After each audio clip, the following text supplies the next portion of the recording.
പാപമെല്ലാം അല്ലാഹു പുറത്തു കൊടുത്തു. അയാൾക്ക് സ്വർഗത്തിലേക്ക് കടക്കാൻ കഴിയും. വിശുദ്ധ ഖുർആൻ സ്വർഗക്കാരുടെ പ്രധാനമായ അടയാളമായി പറഞ്ഞത് തഖ്വയാണ്. ഇന്നലിൽ മുത്തഖീന മഫാസാ ഹദായിഖ വഅനാബ വകവാഇബ തുറാബ വകഅസൻ ദിഹാഖാ.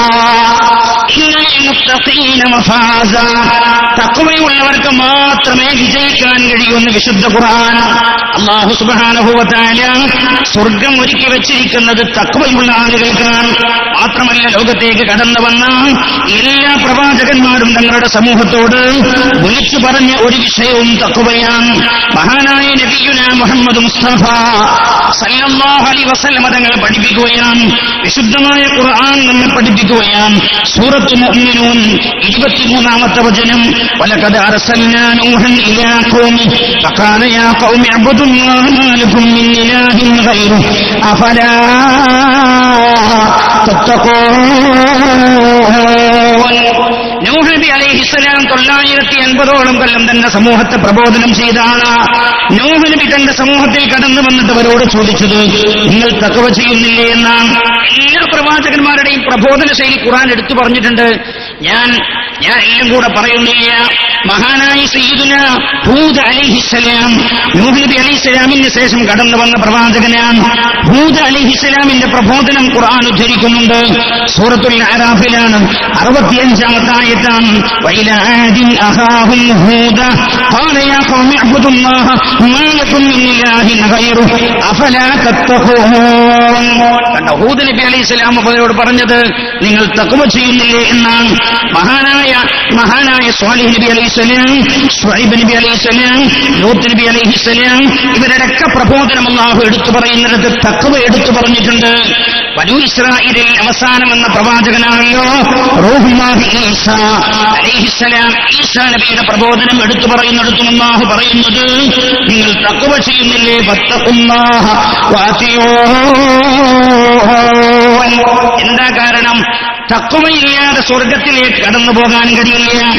എന്നാൽ വിശുദ്ധമായ റമളാനിന്റെ പ്രധാനമായ മറ്റൊരു ലക്ഷ്യം തഖ്വയാണ്. നേരത്തെ മഹാനായ വാപ്പുസ്താദ് ഇവിടെ ഓതിയല്ലോ ആയത്ത്, യാ അയ്യുഹല്ലദീന ആമനൂ കുതിബ അലൈക്കുമുസ് സിയാമു കമാ കുതിബ അലല്ലദീന മിൻ ഖബ്ലിക്കും ലഅല്ലകും തത്തഖൂൻ. നിങ്ങളുടെ മേൽ നോമ്പ് നിർബന്ധമാക്കപ്പെട്ടത് നിങ്ങളുടെ മുമ്പുള്ള ആളുകളുടെ മേൽ നോമ്പ് നിർബന്ധമാക്കപ്പെട്ട പോലെ. എന്തിനാ ഖുർആൻ അങ്ങനെ ഒരു ശൈലിയോടെ പറഞ്ഞ്? നമ്മൾ അടുത്ത വിഷയത്തേക്ക് വരും. അത് പ്രധാനപ്പെടെ എന്തിനാ ഖുർആൻ അങ്ങനെ ഒരു ശൈലി ഉപയോഗിച്ചത്? എന്തിനായോ? നമുക്ക് ടെൻഷൻ ഇല്ലാക്കാനാണ്. റസൂലുള്ളാഹിന്റെ ഉമ്മത്തിനെ ടെൻഷൻ ഇല്ലാതാക്കിയ നിങ്ങൾക്കല്ല, നിങ്ങൾ മുമ്പുള്ള ആൾക്കാർക്ക് ഉണ്ടിട്ടത് തോരും. ഈ ഉമ്മത്തിന്റെ ഒരു ചെറിയ ടെൻഷൻ പോലും അല്ലാഹു വലിയ വിഷയമാണ്. പഠിച്ചോനെ, ആ റസൂലുള്ളാഹിന്റെ യഥാർത്ഥ ഉമ്മത്താക്കി തരണേ റബ്ബേ. അങ്ങനെയല്ലോ ആയിഷക്ക് അടി കിട്ടി മദ്രസന്ന്. ആയിഷക്ക് സ്വന്തം കിട്ടിയെങ്കിൽ ഭയങ്കര ടെൻഷനാവും. സക്കീനാക്കും കിട്ടിയാൽ ആയിഷ പറയും സാറില്ല, സക്കീനാക്കും കിട്ടിയല്ലോ. അത് മനുഷ്യന്റെ ഒരു പ്രകൃതമാണ്. ഒരു മനുഷ്യന്റെ പ്രകൃതമാണ്. ആ പ്രകൃതമാണ് അല്ലാഹു അവിടെ വരച്ചു കാണിച്ചത്. നിങ്ങളുടെ മുമ്പുള്ള ആളുകളുടെ മേൽ നോമ്പ് നിർബന്ധമാക്കപ്പെട്ട പോലെ നിങ്ങൾക്കും നോമ്പ് നിർബന്ധമാക്കിയത് എന്തിനാ നിങ്ങളോട് പട്ടിണി കിടക്കാൻ പറഞ്ഞത്? ലഅല്ലകും തത്തഖൂൻ.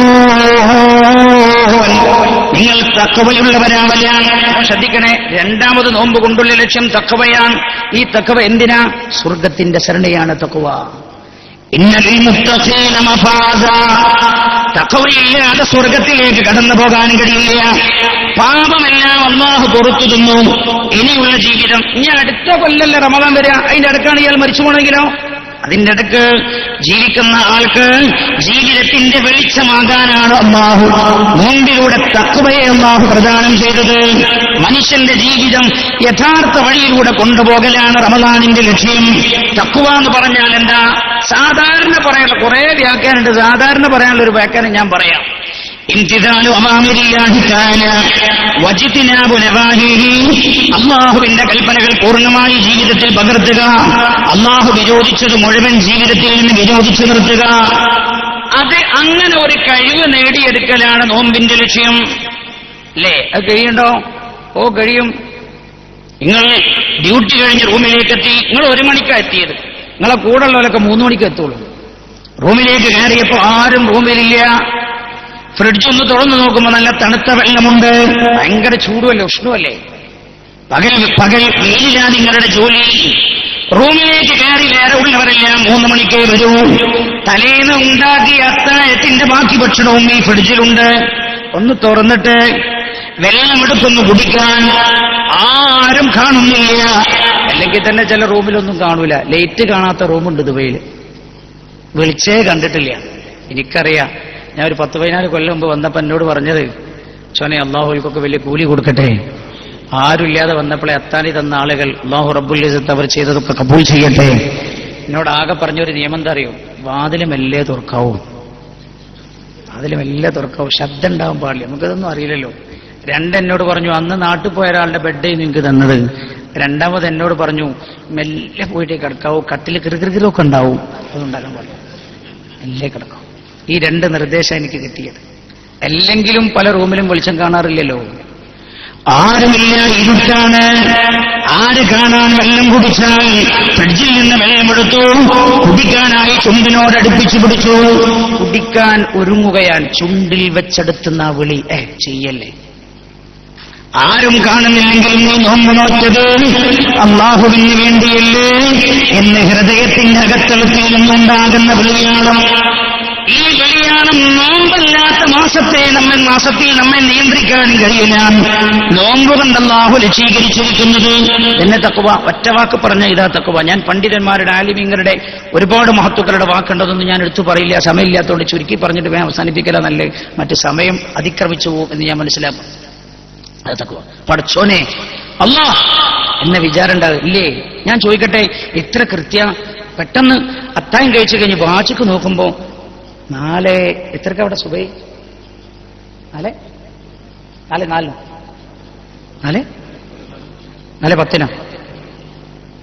എന്തായാലും ഇഖ്തിലാഫ് ഫീഹി ആറാവും. അല്ലെ, കുറെ ഇഖ്തിലാഫും അഭിപ്രായമൊക്കെ കാണുന്നുണ്ട്. എന്താന്ന് എനിക്കറിയില്ല. ഞാൻ ഷാർജയിലും ദുബായിലൊക്കെ വ്യത്യാസം ഉണ്ടോന്നും എനിക്കറിയില്ല.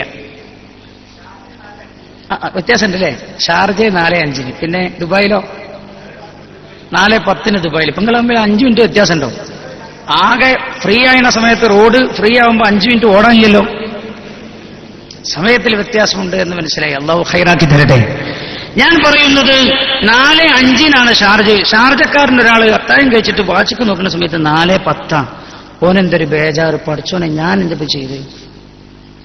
ഞാൻ എന്റെ റബ്ബൈ ചെയ്ത്? ഞാനിത് നോക്കാതെ, ഞാനിത് ശ്രദ്ധിച്ചില്ലല്ലോ, നോമ്പ് പോയല്ലോ. എന്നിട്ട് അയാൾ ചെയ്യണെന്താ? അന്ന് മുഴുവൻ പട്ടിണി കിടക്കാൻ നോമ്പുകാരന് വരി. എന്നിട്ട് റമദാൻ കഴിഞ്ഞിട്ട് ഒരു ദിവസം നോമ്പ് കളാവ് വിട്ടാ. ആരറിഞ്ഞു നീ 4:08 അത്താഴം കഴിച്ചത്? നിന്റെ റബ്ബിനെയുമല്ലാതെ ആരെങ്കിലും അറിഞ്ഞിട്ടുണ്ടോ? എന്റെ ഈ വിചാരം റമദാൻ അല്ലാത്ത കാലത്ത് നമ്മുടെ മനസ്സിലില്ലാത്തത്. ഈ ഒരു വിചാരം ഉണ്ടായ സ്വർഗോർപ്പ. إن للمتقين مفازا أدائك وعنابا وكواعب أترابا وكأسا دهاقا. തഖ്വയില്ലാത്ത ആളുകൾക്ക് സ്വർഗത്തിന്റെ ഭാഗം പോലും കടന്നു വരാൻ കഴിയില്ല. അല്ലാഹു തഖ്വയുള്ളവരെ നമ്മൾ ഉൾപ്പെടുത്തട്ടെ. നിങ്ങൾ നോക്ക്, മഹാനായ സമസ്തകളുടെ ജമിയത്തുൽ ഉലമായുടെ പ്രസിഡന്റായിരുന്ന ആദരണീയരായ കണ്ണിയത്ത് ഉസ്താദ്, അല്ലാഹു ആ മഹാനുഭാവന്റെ ഖബറിടം വെളിച്ചമാക്കി കൊടുക്കട്ടെ. ആ മഹാൻ ജീവിച്ചിരിക്കുന്ന നമ്മൾ കണ്ട മുത്തഖീങ്ങളിൽ ഏറ്റവും വലിയ മുത്തഖീ. ഓൽക്കൊക്കെ നോമ്പുകൊണ്ട് ഫലം കിട്ടിയതാ. ഞമ്മക്ക് നമ്മളെ വിചാരം, നിങ്ങളല്ലോ, നിങ്ങളല്ലേ എന്റെ നാട്ടിലൊക്കെ ഉള്ള ആൾക്കാരെ വിചാരം എന്താ വെച്ചാൽ അള്ളാഹ്ക്ക് കണ്ണിന് കാഴ്ച നോമ്പിന് മാത്രമേ ഉള്ളൂ.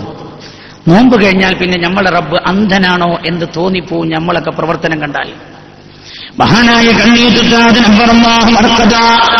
മഹാനവറുകളെ സമസ്തകളുടെ ജമിയത്തുൽ ഉലമായുടെ ഒരു മീറ്റിംഗ് കഴിഞ്ഞു, മുശാവറ കഴിഞ്ഞു, നാട്ടിലേക്ക് തിരിച്ചു പോവാൻ. അന്ന് ഇന്നത്തെ മാതിരി ബസ്സിന്റെ സൗകര്യമൊന്നുമില്ലല്ലോ. ആ മഹാൻ വീട്ടിലേക്ക് തിരിച്ചു പോകുന്നു. വഴിയിൽ വെച്ച് ഏതോ ഒരു യാചകൻ ഏതോ ഒരു പണമില്ലാതെയായി. നമ്മുടെ സമസ്തയുടെ മഹാന്മാരെ കുറിച്ചാണ് ഞാൻ പറയുന്നത്, ആ ഫക്കീറുമാരെ കുറിച്ച്. അള്ളാഹു ആ സാധുക്കളെ കൂടെ നമ്മളെ സ്വർഗത്തിൽ ഒരുമിച്ച് കൂട്ടിത്തരട്ടെ. അന്ന് വായക്കാട്ടുകൂടെ ബസ്സില്ല. മാവൂരിൽ ബസ് ഇറങ്ങിയിട്ട് നടക്കണം മണന്തലക്കടവിലേക്ക്. മണന്തലക്കടവിൽ നിന്ന് തോടി കയറി മറുഭാഗത്ത് ചെന്നിട്ട് ചാലിയാർ മുറിച്ചു കിടന്നു. പിന്നെയും നടക്കണം വായക്കാട്ടേക്ക്. മഹാനായ ഉസ്താദ് സാധാരണ വരാനുള്ള സമയമൊക്കെ കഴിഞ്ഞു. വീട്ടുകാര് ബേജാറായി. വീട്ടുകാർ ബേജാറായി കാണുന്നില്ല, അവർ കടന്നിരിക്കുകയാണ്. പെട്ടെന്നാണ് അർദ്ധരാത്രി വന്ന് വീടിന് മുട്ടുന്നത്. വീടിന്റെ കതക് തുറക്കപ്പെട്ടപാട് സലാം ചൊല്ലുന്നു തന്റെ ഭാര്യയോട്, അസ്സലാമു അലൈക്കും കുടുംബത്തോടും. എന്നിട്ട് പറയാണ്, പൊറുക്കണേ, മാപ്പാക്കണേ, എനിക്ക് പൊറുത്തു തരണേ. കുടുംബക്കാർ ചോദിച്ചു, നിങ്ങൾ എന്താ പറയുന്നത്? കയറി വന്ന പാടെ കരഞ്ഞുകൊണ്ട് പറയുന്നു ഈ മഹാൻ, നമ്മളൊക്കെ എത്ര സില്ലി കാര്യമാണ്, നമ്മളെത്ര എത്ര എത്ര എത്ര നിസ്സാരമായിട്ടായി കാര്യം കാണാം. നമ്മളൊക്കെ കയറിയേറുമ്പോ ഭാര്യ ഉറങ്ങിയിട്ടെങ്കിൽ നമ്മൾ പറയണ്ട, നമുക്ക് എന്നോട് സ്നേഹമൊന്നുമില്ലല്ലേ, കാത്തൊന്നൂടാ, നീ വെയിച്ച് കടന്നല്ലേ, നീ ഭക്ഷണം കഴിച്ച് കടന്നല്ലേ. ഈ മഹാൻ കയറിയ പാടെ പുറത്തു തരണേ, മാപ്പാക്കണേ. ഭാര്യയും മക്കളും ചോദിച്ചു, എന്താ? അപ്പൊ പറഞ്ഞു, നിങ്ങളെ ഞാൻ ബേജാറാക്കിയില്ലേ? സാധാരണ ഞാൻ വരുന്നതിലും സമയം കഴിഞ്ഞില്ലേ വരാൻ? ഞാൻ കാരണം നിങ്ങൾ ബേജാറായില്ലേ? നാളെ രാജാതിരാജനായ അല്ലാഹുവിന്റെ മുമ്പിൽ ഈ അഹമ്മദ് ചോദ്യം ചെയ്യപ്പെടും ആ വിഷയത്തിൽ. അതുകൊണ്ട് പൊരുത്തപ്പെടണേ എന്ന് പറഞ്ഞാണ് ആ മഹാൻ തന്റെ വീട്ടിന്റെ അകത്തേക്ക് കയറിയത്. മറ്റൊരാൾ പറഞ്ഞു എന്നോട്, അയാൾ ആ സുഹൃത്തിനെ ഞാൻ കണ്ടു, എന്നോട് പറഞ്ഞു, കണ്ണിത്തുത്ത അതിനെ കാണാൻ പോയപ്പോ സമയത്താണ് ചായപ്പൊടിയും പഞ്ചാരയും കൊണ്ടുപോയി വീട്ടിലേക്ക് ചെന്നു. അത് ചിന്തിക്കണം, ഈ സൂക്ഷ്മത നമുക്ക് കിട്ടിയെങ്കിൽ നമ്മൾ കഴിച്ചിലായനെ. നമ്മൾ അല്ലാഹു റബ്ബുൽ ഇസ്സത്ത് തരട്ടെ. വീട്ടിലേക്ക് കയറി ചെന്നു, ചായപ്പൊടിയും പഞ്ചസാരയും ഉസ്താദിന്റെ കയ്യിൽ കൊടുത്തു. എന്തേലും പോകുമ്പോ ഹദിയ കൊടുക്കാന്നുള്ള സാധാരണ സ്വഭാവമാണല്ലോ. ആ മഹാനത് വാങ്ങിയിട്ട് വെച്ചു. ഇതാർക്കാന്ന് വെച്ചു, അത് ഉസ്താനാണ്. എന്തിനാ വെച്ചു? ചായ ചോദിക്കാനാണ്. ഇത്ര തോന്നിയെന്ന് വെച്ചു. അപ്പൊ പറഞ്ഞു, ഇവിടെ വരുന്നോൽക്ക് നീ കൊടുത്താൽ പറഞ്ഞു, ഇവിടെ വരുന്നോൽ കുറെ ആൾക്കാർക്ക് വരെ ലോൽക്ക്. ആ സമയത്ത് ഈ മഹാൻ വീട്ടിനകത്തു നിന്ന് എന്റെ ഭാര്യയെ വിളിക്കുകയാണ്. ഭാര്യയെ വിളിച്ചിട്ട് പറയാൻ, ഇത് എനിക്കും നിനക്കും ഹറാമാണ്, ഇവിടെ വരുന്നവർക്ക് ഹലാലാണ്, ഇവിടെ വരുന്നവർക്ക് ചായ കാച്ചു കൊടുക്കാനുള്ളതാണിത്. നിങ്ങൾ ആലോചിക്കണേ, അല്ലാഹു റബ്ബുൽ ഇസ്സത്ത് റമദാനിലൂടെ സ്വീകരിച്ചിരിക്കുന്നത് അല്ലാഹ് എന്ന വിചാരം നമ്മുടെ ഖൽബിലുണ്ടാവല. ഇത് നമുക്ക് ഉണ്ടാവുന്നുണ്ട് ഈ വിഷയത്തിൽ അല്ലേ? എത്ര ശ്രദ്ധിച്ചിട്ട് നിങ്ങൾ ആലോചിച്ചു നോക്കുകയാണ്. 6, 7, 14, 12 നോമ്പ് തുറക്കണ്. എത്ര ആയിക്കോട്ടെ, ഞാൻ അതിൽ അഭിപ്രായ വ്യത്യാസം വേണ്ട. 7 മണിന്ന് വെച്ചോളെങ്കിൽ 7 മണിക്കാണ് നോമ്പ് തുറക്കണത്. ഭക്ഷണമൊക്കെ കൊണ്ടുവച്ചിട്ടുണ്ട്. വാച്ചിലിങ്ങനെ നോക്കുക, 7 ആയോ? അപ്പൊ ഒരുത്തന്റെ വാച്ചിൽ 6:58, മറ്റൊരുത്തന്റെ വാച്ചിൽ 7:01, വേറെത്തന്റെ വാച്ചിൽ 7:59. ഈ 7:58 7 മണിയായോൻ തുറക്കാൻ നിൽക്കുക. 7 മണി വാച്ചിലായോൻ 6:58 ആയോന് ഓനിങ്ങനെ 2 മിനിറ്റ് കൂടി ബാക്കിയുണ്ട്. അപ്പോ മറ്റേ 7 മണി ആയോനും വാച്ചിൽ 7 മണി കാണിച്ച ആളും കാത്തിരിക്കാണ് ഈ 7:58കാരനെ. എന്തിനാ കാരണം? ഓന്റെ വാച്ചിൽ 7:88 2 മിനിറ്റ് അത് പൂർത്തിയാവട്ടെ, 2 മിനിറ്റിനു വേണ്ടി കാത്തിരിക്കുകയാണ്. എല്ലാ പാഠവും ഉണ്ട് പരിശുദ്ധമായ റമദാനിൽ. ഇത്ര സൂക്ഷ്മത, ആ സൂക്ഷ്മത ജീവിതത്തിന്റെ എല്ലാ ഭാഗങ്ങളിലും ഉണ്ടാവുക. ഇതാണ് വിശുദ്ധമായ റമദാൻ. ആ തഖ്വയുണ്ടായാൽ അല്ലാഹുവിന്റെ സ്വർഗ്ഗത്തേക്കുള്ള വഴി എളുപ്പമാകും. റബ്ബ് സുബ്ഹാനഹു വ തആല നമുക്കത് പ്രദാനം ചെയ്യട്ടെ. എങ്കിൽ ബിസിനസ്സുകൾ ശുദ്ധമാകും, എങ്കിൽ കള്ളത്തരം ബിസിനസ്സുകൾ ഉണ്ടാവുകയില്ല. നമ്മുടെ ജോലി ശുദ്ധമാകും. മുതലാളി നോക്കുന്നുണ്ട്, അപ്പൊ ഭയങ്കര പണിയാണ്. മുതലാളി നോക്കുന്നില്ല, അപ്പൊ വെറുതെ കുത്തിരിക്കാൻ ഉണ്ടാവില്ല. ലോകത്ത് തിന്മയില്ലാതെയാകും. ഇതാണ് വിശുദ്ധമായ ദീൻ പഠിപ്പിച്ചത്. അതുകൊണ്ട് 2ാമത്തെ ലക്ഷ്യം തഖ്വയാണ്. തഖ്വ സ്വർഗത്തിന്റെ പാതയിലേക്കുള്ള ആദ്യ കാൽവെപ്പുമാണല്ലോ. റബ്ബ് സുബ്ഹാനഹു വ തആല നമുക്കത് നൽകി പ്രധാന അനുഗ്രഹിക്കുമാറാകട്ടെ.